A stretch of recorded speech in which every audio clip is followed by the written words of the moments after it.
Hello, আসসালামু আলাইকুম। সবাই কেমন আছো? আজকে আমরা আবার একটা ক্লাস শুরু করলাম। সেটা হচ্ছে আমাদের কলেজের ভর্তি পরীক্ষাতে বিগত বছরগুলোতে যে কোশ্চেনগুলো আসছে সেগুলো নিয়ে হচ্ছে আমরা একটা আবার দেখব।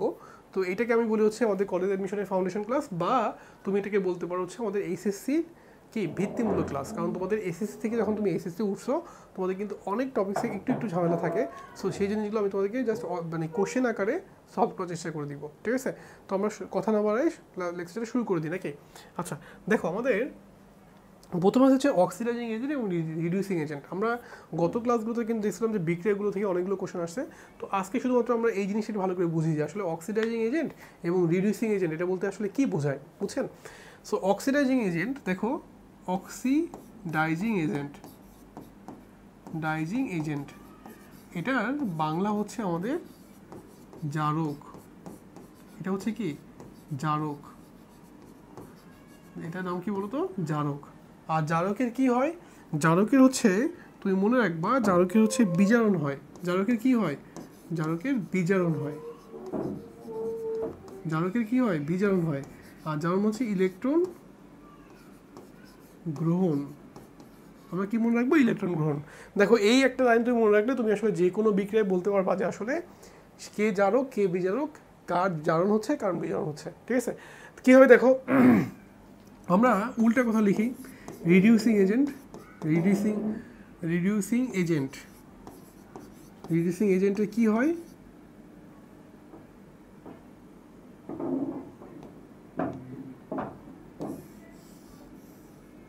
এটা হচ্ছে এজেন্ট হবে, এজেন্ট। এটাও তাই, এটা হচ্ছে একটা এজেন্ট হবে।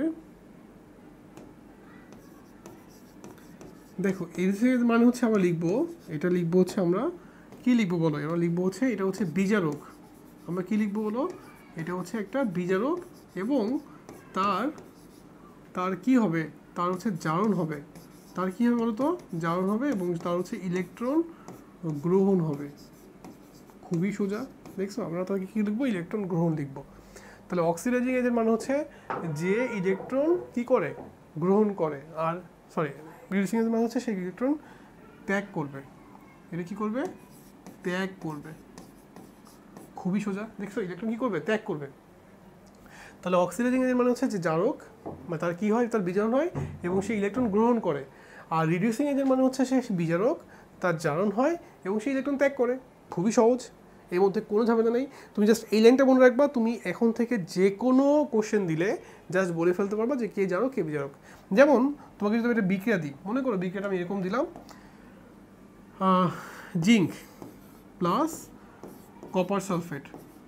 দেখো বিক্রিয়াটা লিখে কি হচ্ছে? জিঙ্ক সালফেট প্লাস কি? কপার। আমি বিক্রিয়াটা লিখে ফেলছি। আচ্ছা বলো এখানে কি হচ্ছে আসলে? এখানে যেটা হচ্ছে, জিঙ্ক আছে, জিঙ্ক কিন্তু জিঙ্কে আছে, এখানে এই জিঙ্ক আকারে আছে। আর কপারকে আমি যদি Cu2+ আকারে লিখি, এখানে কিন্তু আমি পাচ্ছি Zn2+, আর হচ্ছে কি বলো? কপার।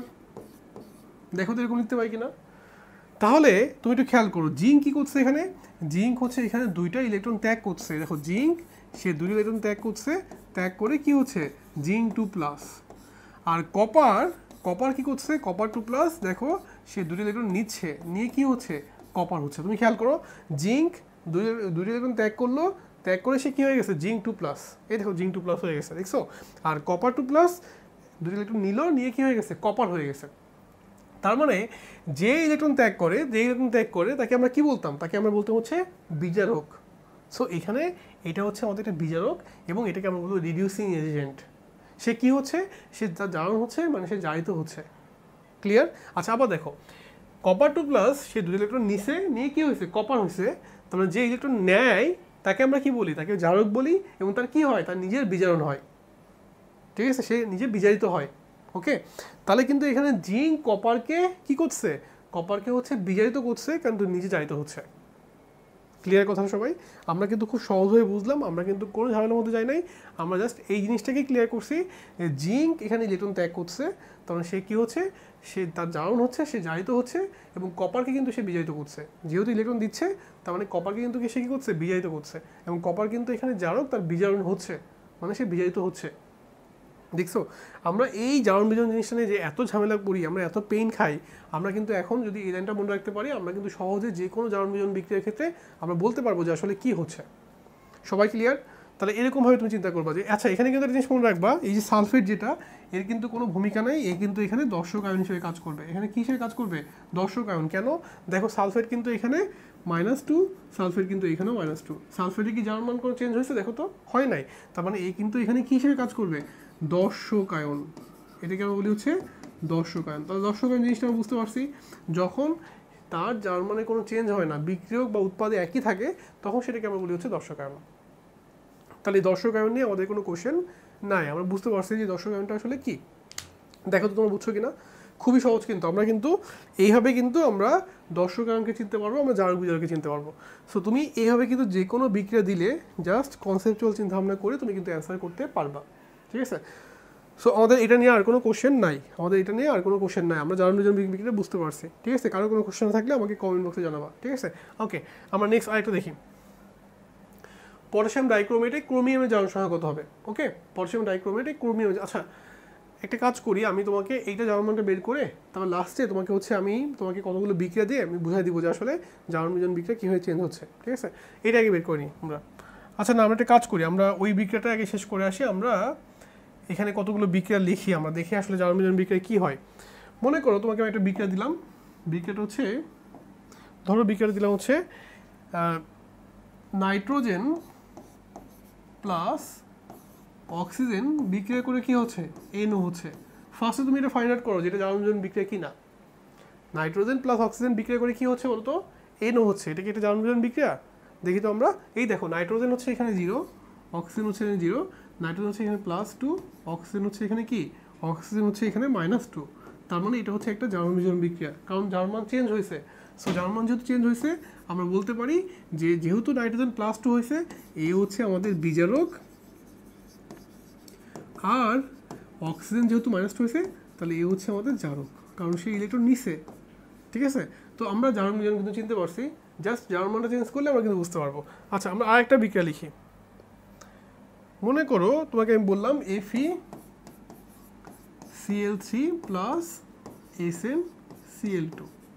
দেখি তো কি হয় এখানে, বিক্রিয়াটা করে কি হয় দেখি তো আমরা। এই দেখো এখানে Fe এর জারণ মান কত? দেখো তো এখানে Fe এর জারণ মান হচ্ছে +3, এখানে Sn এর কত? এখানে হচ্ছে Sn+2। কারণ তুমি জারণ মান বের করা শিখছো, ঠিক আছে? আমরা একটু পরে জারণ মান বের করা আবার দেখবো, সমস্যা নাই। বাট তুমি বিক্রিয়াটা খেয়াল করো, এই বিক্রিয়ায় কিন্তু FeF জারণ মান কত? +3, Sn এর কত? +2। Sn এর আর কি হতে পারে? Sn এর +4 হতে পারে, কারণ সে দুটো ইলেকট্রন ত্যাগ করে +2 থেকে +4 হতে পারবে। সো এখানে যেটা হতে পারবে সেটা হচ্ছে যে SnCl4 আর হচ্ছে আমাদের FeCl2, এরকম হতে পারবে। দেখো তো সবাই বুঝছো কিনা? FeCl2, তাহলে ক্লোরিন একটাকে দিল, এবার সমতা করলো। সমতা করি না আমি, সমতা মনে আমি করি নাই, মাঝখানে জাস্ট একটা তীর। যখন তুমি সমতা করবে না তখন তীর চিহ্ন দিবা, ঠিক আছে? এখন দেখো এখানে +3 ছিল, এখানে +2, বাট এই কিন্তু এখন প্লাস কত হয়েছে বলো তো? এ হচ্ছে এখন প্লাস হয়ে গেছে হচ্ছে আমাদের +4, আর এ হচ্ছে +2। তাহলে আমরা রিয়াকশন দেখে বুঝতে পারলাম যে আসলে Fe3+ থেকে Fe2+ কখন হয়? যখন সে ইলেকট্রন নেয়, যখন তোমার হচ্ছে ইলেকট্রন নিবে, মানে Fe3+ যখন সে কি করবে, একটা ইলেকট্রন নিবে, নিয়ে কি হবে? সে হচ্ছে Fe2+ হচ্ছে। আচ্ছা দেখো Sn2+ থেকে Sn4+ কখন হয়?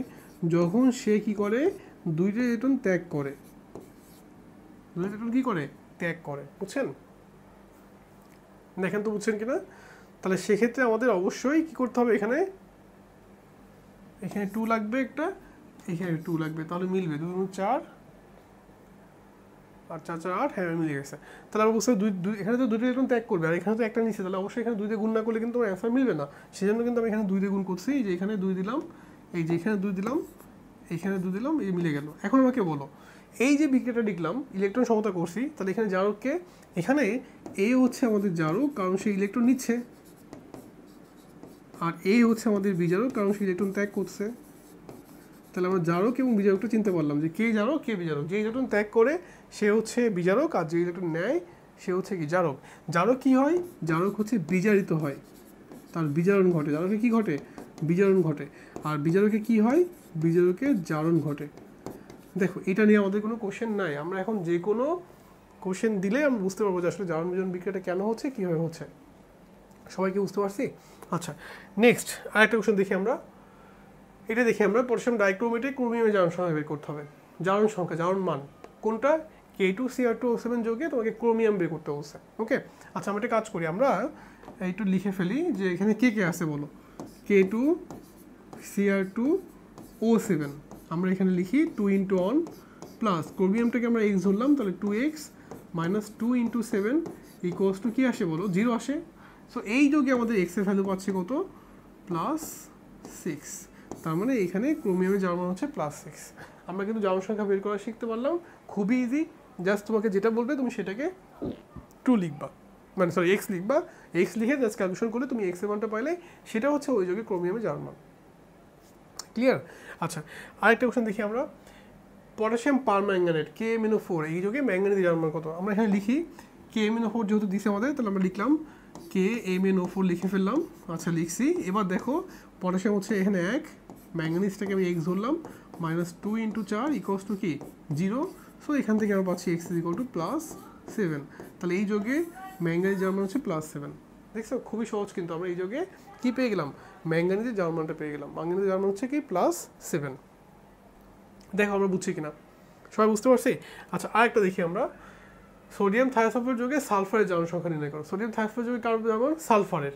তাহলে আমরা লিখে ফেললাম এই যে Na2, এই দেখো Na2S2O3, Na2S2O3। আচ্ছা, কার জারণ মান? সালফারের জারণ মান। তাহলে আমরা লিখলাম 2 × 1 প্লাস সালফারটাকে আমরা x ধরলাম, তাহলে দেখো সালফারটাকে আমি 2x চিন্তা করি, এই যে 2x, অক্সিজেন হচ্ছে -2 × 3 ইকুয়ালস টু হচ্ছে 0। সো এই যোগে আমাদের সালফারের জারণ হচ্ছে +2। দেখো আমরা কিন্তু সালফারের জারণ মানটা বের করে ফেলছি। এভাবে কিন্তু আমি যে কোনো কোশ্চেন দিলে জাস্ট ওই যোগে জারণ মানটা কিন্তু বের করে ফেলতে পারবো সহজভাবে, খুবই সহজ। ঠিক আছে? আচ্ছা, আমরা সোডিয়াম থায়োসালফেট বের করছি, বাট একটু খেয়াল করো, যদি এখানে এই যোগটা এরকম থাকতো, মনে করো Na2, সরি এটা কিন্তু সোডিয়াম থায়োসালফেট, তাই না? Na2S4O6। দেখো তো এই যোগে সালফারের জারণ মানটা কত আসে? সবাই একটু দেখো তো। এই একটা যোগ আমি লিখছি যে যোগে তোমাকে সালফারের জারণ মানটা বের করতে বললাম। দেখো তো এটা কত আসে? আমরা যদি এইভাবে চিন্তা করি, 2 × 1 plus 4 × x minus 2 × 6 equals to 0। দেখছো এখানে x ইকুয়াল টু কত আসে আমাদের? 12/10, মানে 10/4 2.5 প্লাস 2.5। তাহলে আমরা দেখলাম যে এই যোগে আমাদের সালফারের জারণ মান হচ্ছে +2.5। দেখো তো এটা বুঝছি কিনা?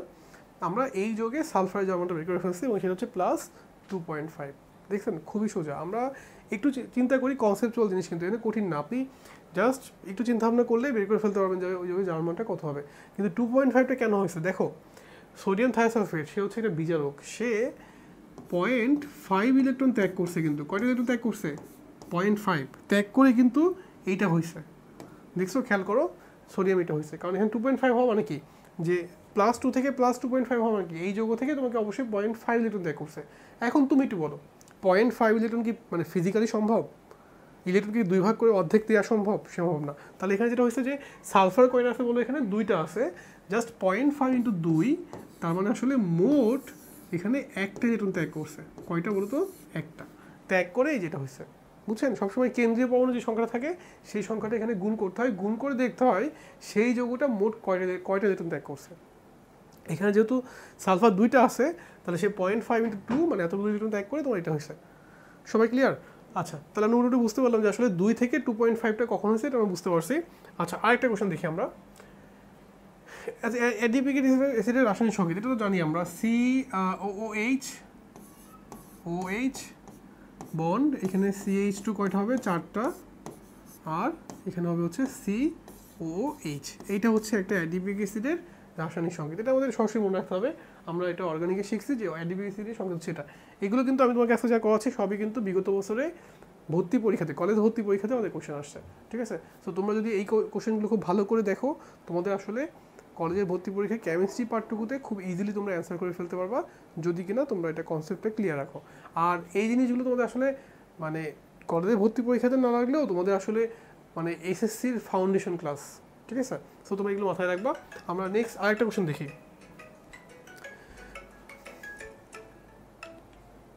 আচ্ছা, আমরা আরেকটা কোশ্চেন দেখি। অ্যালডিহাইড শ্রেণীর সাধারণ সংকেত কি? অ্যালডিহাইড শ্রেণীর সাধারণ সংকেত কি? অ্যালডিহাইড মানে অ্যালডিহাইডের সংকেত কি বলো? আমরা জানি যে অ্যালডিহাইড মূলক হচ্ছে CHO, তাহলে এইটা হচ্ছে আমাদের একটা অ্যালডিহাইডের সাধারণ সংকেত। এখানে আরটা হচ্ছে একটা অ্যালকাইল মূলক, যে কোনো একটা অ্যালকাইল মূলক। এখানে আর সঙ্গে তোমার মিথাইল হতে পারে, মনে করো CH3 মূলক হতে পারে, অথবা আর সঙ্গে তোমার হতে পারে এখানে CH3 বন্ড CH2 হতে পারে, ঠিক আছে, এরকম হতে পারে। সো আসলে এভাবে কিন্তু আমাদের মূলকগুলো চেঞ্জ হতে পারে। সো এটা নিয়ে কোনো কোশ্চেন নাই, আমরা আসলে বুঝতে পারছি যে অ্যালডিহাইডের সাধারণ সংকেত হচ্ছে বন্ড CHO। বন্ড CH হচ্ছে কি অ্যালডিহাইডের সাধারণ সংকেত। আচ্ছা, নেক্সট দেখো, চাপের প্রভাব নেই এরকম একটা বিক্রিয়া তোমাকে উদাহরণ দিতে বলছে। চাপের প্রভাব নাই, ঠিক আছে, এমন একটা বিক্রিয়া তোমাকে লিখতে বলছে। তো চাপের প্রভাব নাই মানে কি? আমরা লাস্ট দিনতে শিখছিলাম কি চাপের প্রভাবের ব্যাখ্যাটা কী ছিল, যে নাইট্রোজেন প্লাস তুমি যদি 3 মোল হাইড্রোজেন নাও, বিক্রিয়া করে কি হয় বলো? বিক্রিয়া করে অ্যামোনিয়া হয়, তাই না? এই বিক্রিয়ায় চাপের প্রভাবটা কী ছিল তুমি একটু বলো, তোমাকে মনে পড়ে কিনা? এই বিক্রিয়ায় চাপের প্রভাবটা এরকম ছিল যে বিক্রিয়কে কয় মোল আছে বলো? এখানে বিক্রিয়কে আছে হচ্ছে আমাদের 1 মোল প্লাস 3 মোল, বিক্রিয়া করে কত হয়? 4 মোল। আর উৎপাদে কয় মোল আছে? উৎপাদে 2 মোল আছে। তাহলে দেখতে পাচ্ছি যে আসলে এখানে বিক্রিয়কে মোল সংখ্যা 4, উৎপাদে মোল সংখ্যা 2। তার মানে চাপ দিলে বিক্রিয়াটা আসলে বিক্রিয়ক থেকে উৎপাদের দিকে যাবে। চাপ দিলে কোথায় যাবে বলতো? বিক্রিয়ক থেকে উৎপাদের দিকে যাবে। বুঝতে পারছি? এই বিক্রিয়কে কয় মোল আছে বলো? 4 মোল। উৎপাদে কয় মোল আছে? 2 মোল। তুমি চাপ দাও, বিক্রিয়াটা কোন দিকে যাবে? বিক্রিয়া হচ্ছে বিক্রিয়ক থেকে উৎপাদের দিকে যাবে। দেখো তো বুঝছি কিনা? যেদিকে মোল সংখ্যা কম বিক্রিয়াটা সেদিকে যাবে, তাহলে বিক্রিয়াটা সামনের দিকে যাবে। আমি বলতে পারি যে বিক্রিয়াটা কোন দিকে যাবে? বিক্রিয়াটা সামনের দিকে যাবে। দেখো তো বুঝছি কিনা? খুবই সহজ। তুমি যদি এইভাবে চিন্তা করো তাহলে কিন্তু আসলে বিক্রিয়াটা খুব সহজেই সলভ করা যাবে। আচ্ছা, এবার একটু আমাকে বলো যে আমরা চাপের প্রভাব তো বুঝতে পারলাম। এখন যদি বিক্রিয়াটা এরকম না হয়, এরকম হইতো, মনে করো তোমাকে আমি বললাম যে হাইড্রোজেন প্লাস আয়োডিন বিক্রিয়া করে কি হচ্ছে? বিক্রিয়া করে 2HI হচ্ছে। আচ্ছা, লিখলাম 2HI, লিখে ফেললাম। আচ্ছা, এবার দেখো এখানে বিক্রিয়কে কয় মোল আছে বলো? বিক্রিয়কে আছে হচ্ছে 1 আর 1 2 মোল। 1 আর 1 কি 2 মোল। উৎপাদে কয় মোল আছে বলো? উৎপাদেও 2 মোল আছে। দেখো তো মোল সংখ্যার কোনো চেঞ্জ হয়েছে কিনা, ডেলেন এর মান কোনো চেঞ্জ হয়েছে কিনা? তাহলে এই বিক্রিয়ায় চাপের কোনো প্রভাব নেই, কারণ বিক্রিয়কে যে কয় মোল আছে উৎপাদেও সে একই মোল আছে। যেহেতু বিক্রিয়ক এবং উৎপাদের মোল সংখ্যা সেম, তাহলে এখানে চাপের কোনো প্রভাব নেই। চাপের প্রভাব নেই। দেখেন তো বুঝছে কিনা? এটা কিন্তু আমাদের লা শাতেলীয় নীতি, আমরা কিন্তু শিখছি এটা লা শাতেলীয় নীতি, মনে আছে তোমাদের? শাতেলীয় নীতি, এটা কিন্তু আমরা শিখে আসছি। সেই নীতি অনুযায়ী কিন্তু বললাম যে এখানে যেহেতু মোল সংখ্যা চেঞ্জ হয় নাই, একই রকম মোল আছে, তার মানে এখানে বিক্রিয়ায় চাপের কোনো প্রভাব নাই। সবাই ক্লিয়ার?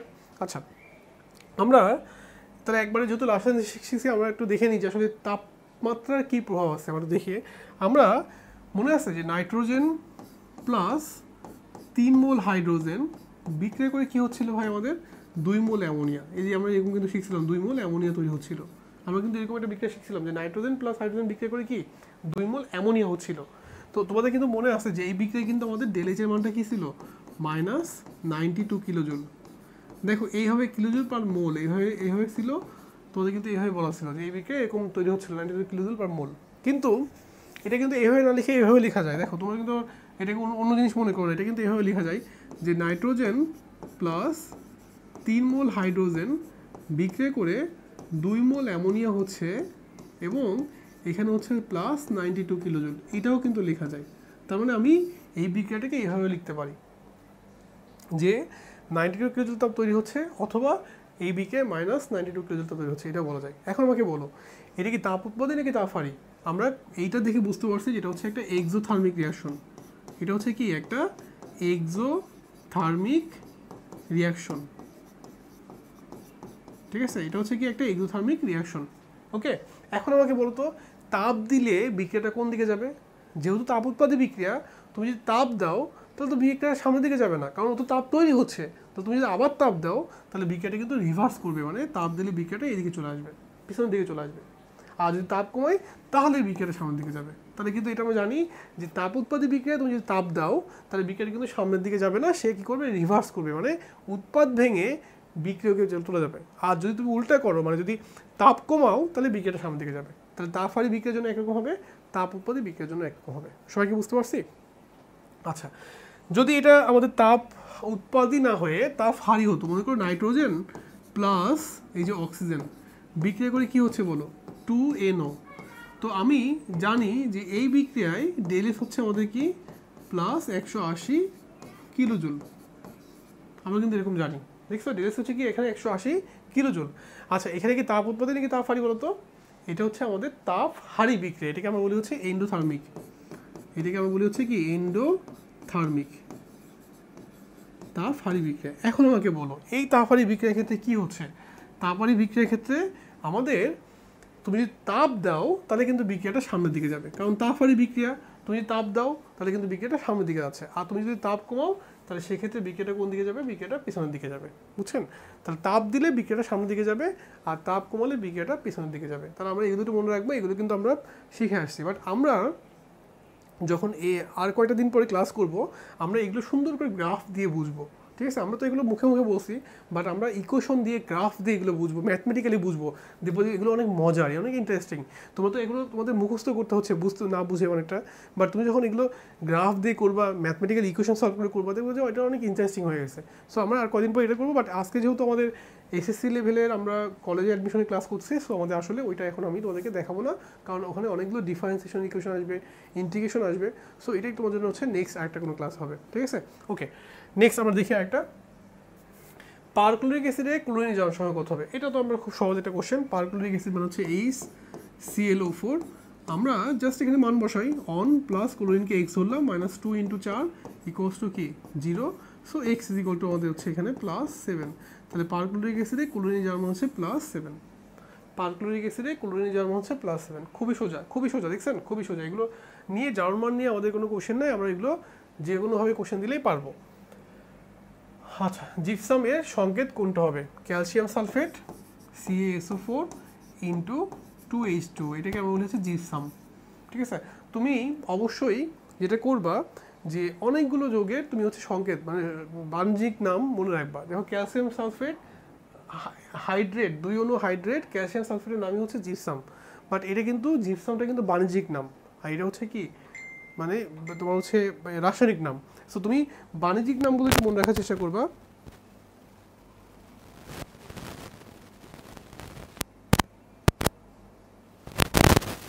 বাণিজ্যিক নামগুলো একটু মনে রাখার চেষ্টা করবা, এটা কিন্তু আমাদের অনেকগুলো কোশ্চেনে থাকে। এরকম কিন্তু অনেকগুলো বাণিজ্যিক আছে, যেমন গ্লোবাল লবণ, জিপসাম, হ্যাঁ, এরকম অনেক অনেক আমাদের কোশ্চেন থাকবে। আমি তোমাদের এর পরের ক্লাসটাতে চেষ্টা করবো যে কিছু বাণিজ্যিক নামের সংকেত দেওয়ার জন্য। ঠিক আছে? সো তোমরা এগুলো একটু মুখস্থ করার চেষ্টা করবা। আচ্ছা, নেক্সট আসি আমরা। দেখো একটা ম্যাথ দিছে, বলছে যে এসটিপিতে 5.6 লিটার অ্যামোনিয়া গ্যাসে মোট কতটি হাইড্রোজেন ও নাইট্রোজেন পরমাণু আছে। ওকে, তো আমরা এই ম্যাথগুলো করার জন্য যেটা করব, যে মোল সংখ্যা মানে আমি কি শিখছি বলো, W/m শিখছি। আর কি শিখছি বলো, আমি V ভাগ 22.4। এটা কোথায় কোন কন্ডিশনে বলো তো? এটা অবশ্যই এসটিপি কন্ডিশনে, এবং এটা কিন্তু অবশ্যই কিসে আছে? লিটারে আছে। বুঝছেন? এটা কিন্তু আমরা শিখছি। আচ্ছা, আর কি শিখছি আমরা? অণুর সংখ্যা ভাগ হচ্ছে 6.023 × 10⁻23। দেখো আমরা এটা করলে কিন্তু পেয়ে যাবো যে আসলে কতগুলো পরমাণু থাকে। ওখানে পরমাণু চাইছে, বুঝছেন? তাহলে আমি কিন্তু পরমাণু বললে এখানে পারমাণবিক ভর লিখবো, অণু বললে এখানে আণবিক ভর লিখবো, আর কোনো কাহিনী নেই। তাহলে দেখি আমরা কি করতে পারি। যেহেতু পরমাণু চাইছে, তাহলে আমি এখন কোনটা কোনটা লিখবো? আমি এখন আমার দরকার হচ্ছে আয়তন দেওয়া আছে, তাহলে আমি এটা লিখবো। আর কি লিখবো? আমার হচ্ছে কতটুকু নাইট্রোজেন এবং হাইড্রোজেন গ্যাস লাগবে, তাহলে এটা লিখবো। ঠিক আছে? অ্যামোনিয়া গ্যাসে। সো আমি সরাসরি এখান থেকে ওইটা না করে একটা কাজ করতে পারি, আমরা এখান থেকে করতে পারি, অথবা মোল সংখ্যা বের করে করতে পারি, একই কথা ভাই। ঠিক আছে? আগে ফার্স্টে আমি এক্স বের করি। এক্সটা হচ্ছে দেখো ভি হচ্ছে কত বলো, 5.6 × অ্যাভোগাড্রো সংখ্যা, তাকে আমি ভাগ দিলাম হচ্ছে 22.4। আমি পেয়ে গেলাম যে আসলে অ্যামোনিয়া অণুর মোল সংখ্যা পেয়ে গেছি। এটা কি পেয়ে গেছি বলো? এই যে এটা হচ্ছে অ্যামোনিয়া অণুর সংখ্যা। খুব ভালো করে খেয়াল করো, আমরা কিন্তু নাইট্রোজেন হাইড্রোজেন পাই নাই, আমরা কিন্তু কি পাইছি, আমরা অ্যামোনিয়া অণুর সংখ্যা পাইছি। আমরা জাস্ট এইটা এবং এটা বসায় কি পেয়ে গেছি, আমরা অ্যামোনিয়া অণুর সংখ্যা পাইছি। তোমরা যেন মনে করো না যে এটা নাইট্রোজেন হাইড্রোজেন পরমাণুর সংখ্যা, আমরা কি পাইছি, অ্যামোনিয়া অণুর সংখ্যা পাইছি। এবার অ্যামোনিয়াটা খেয়াল করো, দেখো অ্যামোনিয়াতে নাইট্রোজেন, একটা অ্যামোনিয়াতে নাইট্রোজেন হচ্ছে পরমাণু একটা অ্যামোনিয়াতে হাইড্রোজেন পরমাণু হচ্ছে তিনটা।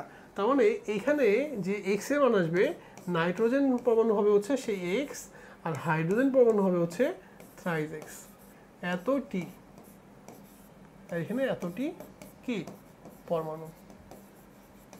তার মানে এক্স হচ্ছে এমন অণুর সংখ্যা, কিন্তু তোমার কিন্তু অবশ্যই খেয়াল রাখতে হবে এখানে নাইট্রোজেন এবং হাইড্রোজেন পরমাণুর সংখ্যা চাইছে। তাহলে একটা অ্যামোনিয়াতে কিন্তু একটা নাইট্রোজেন থাকে, আবার একটা অ্যামোনিয়াতে কিন্তু তিনটা হাইড্রোজেন থাকে।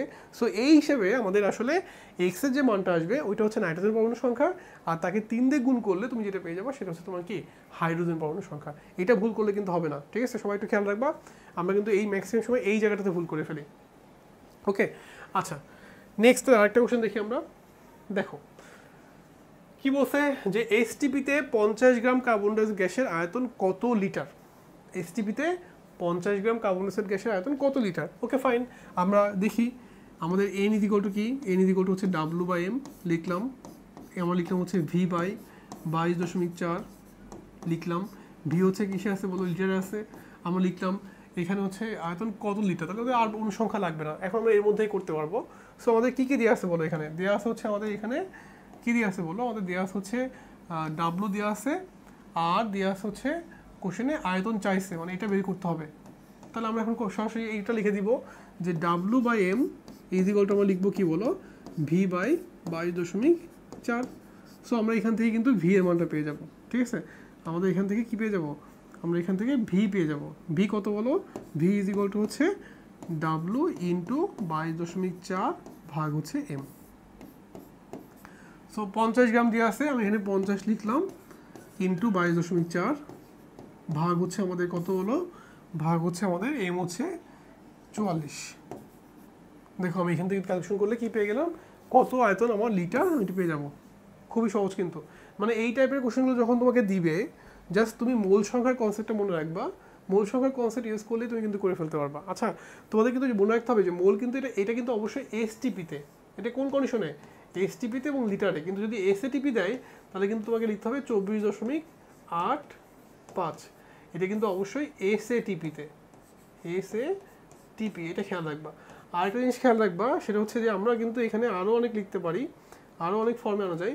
যেমন আমরা এখানে লিখতে পারি হচ্ছে এস ইন্টু ভি, আমরা এরকমও লিখতে পারি। এই ভি কিন্তু অবশ্যই কিসে আছে, ভি হচ্ছে লিটারে আছে। আমরা এখানে লিখতে পারি যে পিভি বাই আরটি, এটা তুমি শিখো নাই, এটা ফার্স্ট টাইম শিখলা, সেটা বাদ দাও, এটা এখন দেখো না, এটা তুমি এসএসসিতে হচ্ছে শিখবা, বাট এটা বাদ দাও। এখানে লেখা যায় হচ্ছে এক্স বাই 6.023 ইন্টু 10⁻23, এটা আমরা অনুসংখ্যা বের করে ফেললাম। সো তুমি কিন্তু এভাবে কিন্তু মূল সংখ্যার জায়গায় অনেক কিছু লিখতে পারবা।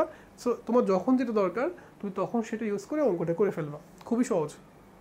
দেখছো আমরা কিন্তু মোটামুটি মূল সংখ্যার কনসেপ্ট জানলে কিন্তু আমরা অঙ্কগুলো করতে পারবো, এটা নিয়ে কোনো ঝামেলা আমাদের নাই। ওকে, আচ্ছা, নেক্সট আমরা আরেকটা চ্যাপ্টার, আরেকটা কোশ্চেন আসি। দেখো দেখো এটা বলছে যে কি গ্লোবাল লবণে তোমাকে বলছে কোশ্চেনটা হচ্ছে গ্লোবাল লবণে ক্লাসে পানি কত গ্রাম, গ্লোবাল লবণে ক্লাস পানি কত গ্রাম।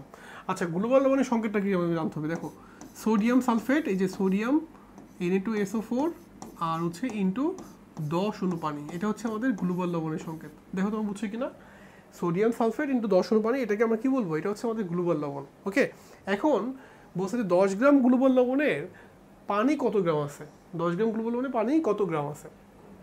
এখন তুমি একটু খেয়াল করো, সোডিয়াম সালফেট 10 অণু পানি, আমি যদি এই ভরটাকে হিসাব করি তাহলে কিন্তু আমি বলতে পারবো যে 23 ইন্টু 2 প্লাস সালফার হচ্ছে 32 প্লাস 16 ইন্টু 4 প্লাস হচ্ছে 18 ইন্টু 10, এই ভরটা হচ্ছে 322 গ্রাম। এটার মলিকুলার মাস হচ্ছে কত, 322 গ্রাম, 322। আচ্ছা, এখন তোমাকে বলছে যে পানি কত গ্রাম আছে। তাহলে দেখো 322 গ্রামের মধ্যে আমরা কিন্তু এটা বলতে পারি যে 322 গ্রামের মধ্যে গ্লোবাল লবণে, গ্লোবাল সল্টে পানি হচ্ছে আমাদের 180 গ্রাম। তাহলে অতএব 1 গ্রামে কতটুকু আছে আর 10 গ্রামে কতটুকু আছে। জাস্ট মান বসে দিই আমরা 180 ইন্টু 10/322। দেখো আমি এটা ক্যালকুলেশনগুলো হচ্ছে 180 ইন্টু 10/322, মানে আমাদের এটা আসবে হচ্ছে 5.59 গ্রাম। দেখছেন খুবই সোজা, এগুলো খুব সোজা, তুমি এগুলো শিখছো বা এইগুলোই কিন্তু আমাদের অ্যাডমিশন টেস্টে আসছে। আমরা আসলে কলেজের ভর্তি পরীক্ষাতে খুব নার্ভাস হয়ে যাই, মনে হয় যে কী কোশ্চেন আসবে, আমি কি পারবো কি পারবো না, আমি কি মানে অনেকটা নার্ভাস ফিল করি। আবার অনেকে আসো যে তোমরা হচ্ছে মানে কোচিংয়ে ভর্তি হয়ে যাও এটা করার জন্য, তা আমি সাজেস্ট করবো যে এগুলো আসলে দরকার নেই। কলেজে ভর্তি পরীক্ষাতে তোমার খুবই সহজ কোশ্চেন আসবে, মানে তুমি জাস্ট বেসিক বইটা ভালো করে দেখে যাও, সেখান থেকে কোশ্চেন তুলে দিবে। আর আমি তোমাদেরকে হচ্ছে বিগত বছরের কোশ্চেনগুলো সলভ করাচ্ছি, দেখো খুবই সহজ কিন্তু, কঠিন না কিন্তু। তো তুমি যদি একটু কনসেপচুয়ালি কোশ্চেনগুলো অ্যান্সার করতে পারো তাহলে পারবা। আর মেইন হচ্ছে ভাইবাটা হচ্ছে মেইন, এখানে ভাইবাটা খুব ভালোভাবে দেওয়া লাগে। তোমাকে হয়তো বলবে যে তুমি স্মোকিং করো কিনা, ফ্র্যাঙ্কলি তোমাকে বলতে হবে, ঠিক আছে? বা তোমার চেহারা দেখেই বুঝতে পারবে, তোমার গেটআপ দেখে বুঝতে পারবে। সো এটা তো নর্ডেম কলেজে বা সেন্ট জোসেফ কলেজে এগুলোতে কিন্তু স্মোকিং একদমই অ্যালাউ না, ঠিক আছে? সো তোমাকে এগুলো খেয়াল রাখতে হবে, গেটআপটা খেয়াল রাখতে হবে, ফর্মাল ড্রেসে যাওয়ার চেষ্টা করবা, ঠিক আছে? কারণ তুমি যেহেতু একটা ভর্তি পরীক্ষা দিবা, সেখানে টিচারদের সামনে তুমি যদি দেখা যাচ্ছে যে ক্যাজুয়াল ড্রেস পরে গেলা, হ্যাঁ, ক্যাপ ট্যাপ পরে গেলা, এগুলো করলে কিন্তু হবে না। তোমাকে অবশ্যই ফর্মাল ড্রেসে পড়তে হবে। সাদা ড্রেসটা হচ্ছে আমার কাছে মনে হয় বেটার। আবার হচ্ছে প্যান্ট পরতে হবে, হ্যাঁ, গ্যাবারিন ইউজ করতে পারো, অথবা তুমি হচ্ছে ফর্মাল প্যান্ট ইউজ করতে পারো। কেটস পরবা, কালো শু পরবা, ঠিক আছে? কেটস না, কালো শু পরবা। আর অবশ্যই ভাইবা বোর্ড ঢোকার সময় মে আই কামিং স্যার বলতে হবে তাদেরকে, মানে যেভাবে একদম ফর্মালিটি মেনটেন করার কথা সেভাবে করবা। তাহলে দেখবো যে আসলে মোটামুটি পরীক্ষার কোশ্চেনগুলো খুবই সোজা। কোশ্চেনের নাম্বার থেকে বেশি ইম্পর্টেন্ট আমার কাছে মনে হচ্ছে ভাইবা বোর্ডটা। সো তোমার ভাইবা বোর্ডটা যদি ঠিকমতো ফেস করতে পারো, আসলে নর্ডেম কলেজ ট্রান্সফার করার কোনো ব্যাপারই না, বুঝছেন? সো এটা মাথায় রাখবা। আর আমি কেন তোমাদেরকে বলবো এটা, কারণ হচ্ছে একটা ভালো কলেজে পড়লে আসলে অনেক কিছুই কিন্তু স্মুথ হয়ে যায়, মানে সোজা কথা।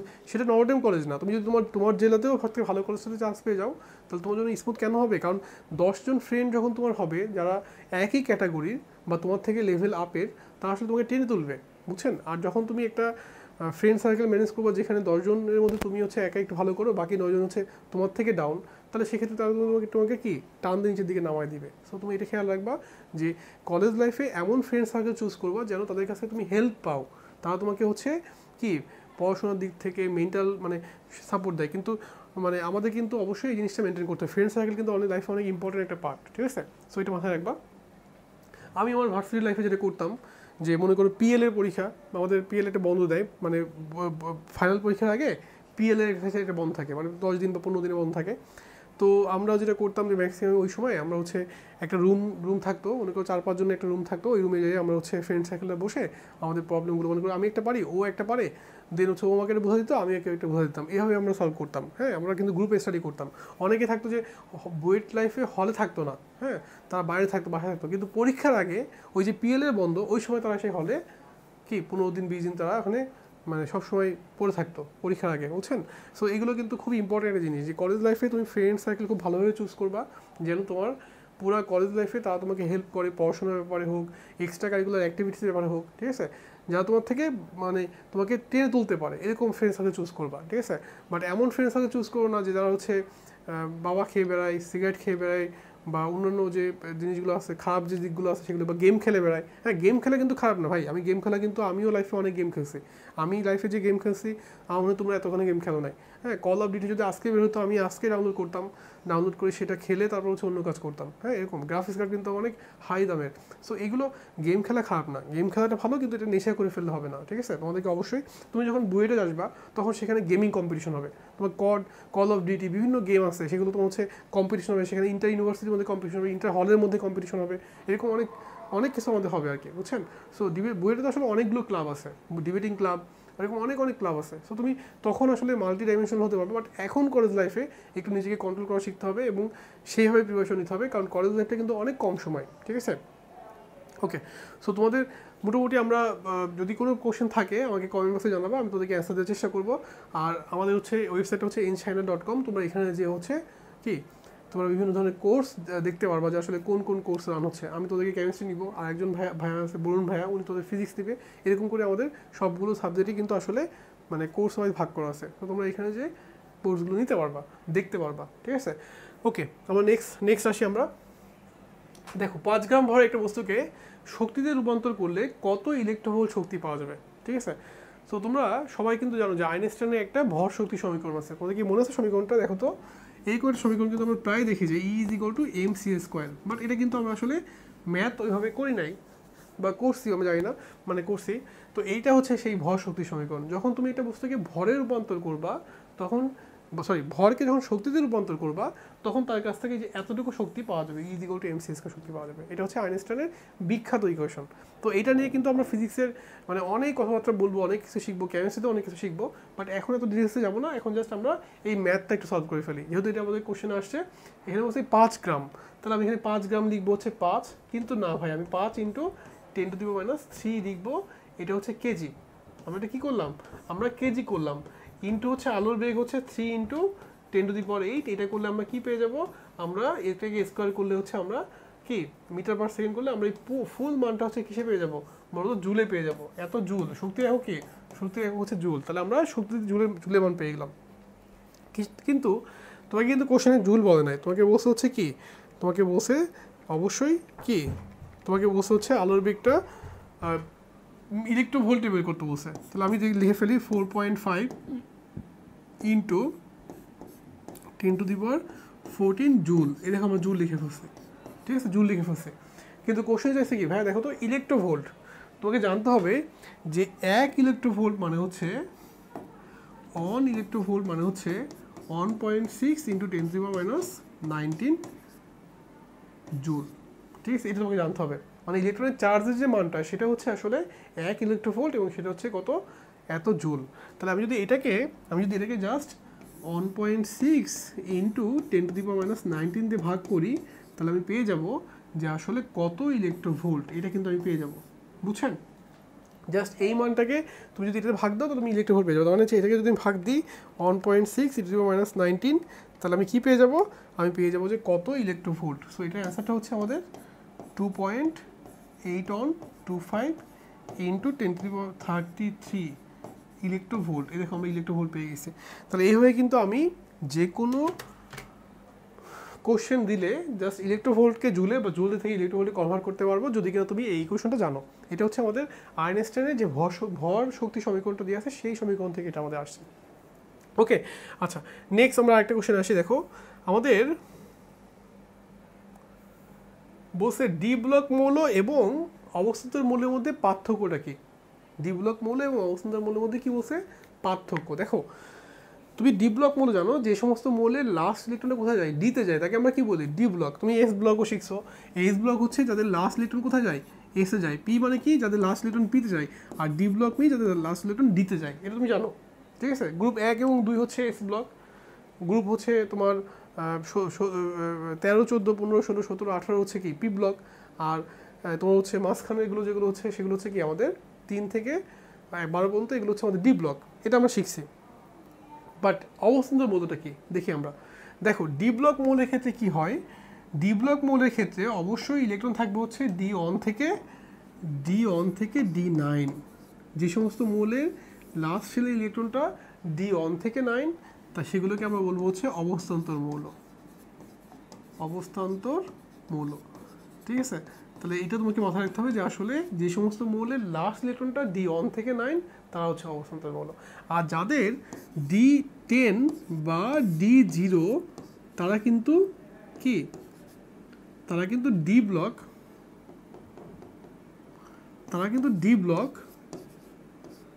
ব্লক, বাট নট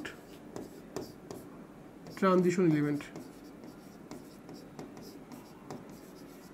ট্রানজিশনের বাংলা কি?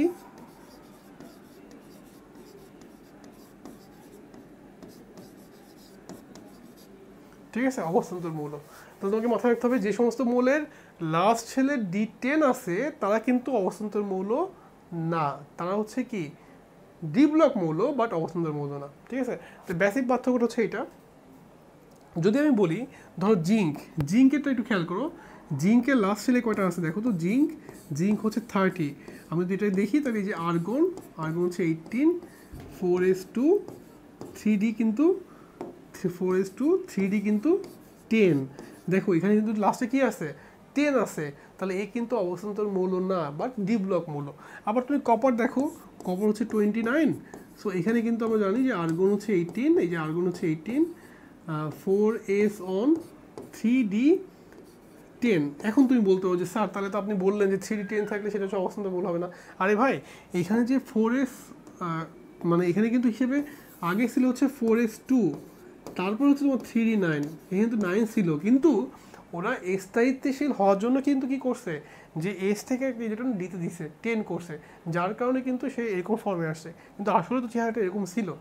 সো এটা কিন্তু D9 হিসেবে কাউন্ট করতে হবে, এবং এটা কিন্তু এটা ডি ব্লক প্লাস হচ্ছে কি অবস্থান্তর, এটা ডি ব্লক প্লাস এটাকে আমি বলতে পারি যে অবস্থান্তর, কিন্তু তোমার এটা কিন্তু শুধুমাত্র ডি ব্লক, এটা হচ্ছে কি শুধুমাত্র ডি ব্লক। এইগুলো ভুল করলে কিন্তু হবে না, বুঝছেন?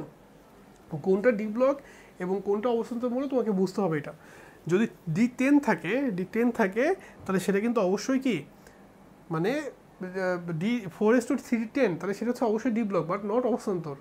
আর যদি ডি ফাঁকা থাকে, যেমন এখানে ডি ফাঁকা ছিল না, এই যে ফাঁকা ছিল পরে এটা ফিল আপ করছে, কিন্তু এটাও তোমার হচ্ছে অবস্থান্তর মৌল হবে, বুঝতে পারছি? এটা ভুল করলে কিন্তু হবে না। তাহলে কপার কিন্তু অবশ্যই ডি ব্লক হবে, আবার অবস্থান্তর হবে, বাট জিঙ্ক কিন্তু শুধুমাত্র ডি ব্লক মৌল। এটা কিন্তু আমরা ভুল করতে পারবো না, ঠিক আছে? সো এই টাইপের কোশ্চেনগুলো তোমাকে অবশ্যই খেয়াল রাখতে হবে যে কোনটা অবস্থান্তর মৌল, কোনটা ট্রানজিশন মৌল। আমাদের 21 থেকে আমরা একটু মনে রাখবো যে আসলে 1 থেকে 30 মৌলগুলোর অ্যাটমিক মাস এবং অ্যাটমিক নাম্বার, এটা কিন্তু আমাদের প্রায় লাগে। আমাদের অ্যাটমিক মাস লাগবে, প্লাস কি লাগবে বলতো, অ্যাটমিক নাম্বার। এটা কিন্তু আমাদের বিভিন্ন জায়গায় লাগে, ইলেকট্রন বিন্যাসের সময় লাগবে, অনেক জায়গায় লাগবে। সো তোমরা অবশ্যই 1 থেকে 30 পর্যন্ত মৌলগুলোর অ্যাটমিক মাস এবং অ্যাটমিক নাম্বারটা খুব ভালোভাবে মুখস্থ রাখবা। আর যদি পারো এই সাথে তুমি একটু অ্যাড করে নাও silver, lead, mercury, gold, platinum, হ্যাঁ, মানে এরকম অনেকগুলো মৌল। প্লাস হচ্ছে তুমি আরও যদি করতে চাও সেটা হচ্ছে 82 থেকে 92, মানে রেডিও অ্যাক্টিভ যে মৌলগুলো আছে সেইগুলো তোমাকে একটু করতে হবে, অ্যাটমিক মাস এবং অ্যাটমিক নাম্বার। তাহলে আমরা মোটামুটি বুঝতে পারলাম যে 1 থেকে 30 তো করতেই হবে, এটা কোনো অপশন নাই। আর এইগুলো একটু আমরা চেষ্টা করবো যে এগুলো যেন আমাদের মনে থাকতে পারে। সেটা হচ্ছে কি 82 থেকে 92, প্লাস হচ্ছে গোল্ড, মার্কারি, লেড, প্লাটিনিয়াম, এগুলো যেন অ্যাটমিক মাসগুলো আমরা একটু মনে রাখতে পারি, ঠিক আছে? সো আমরা মোটামুটি অনেকগুলো টপিকস দেখলাম।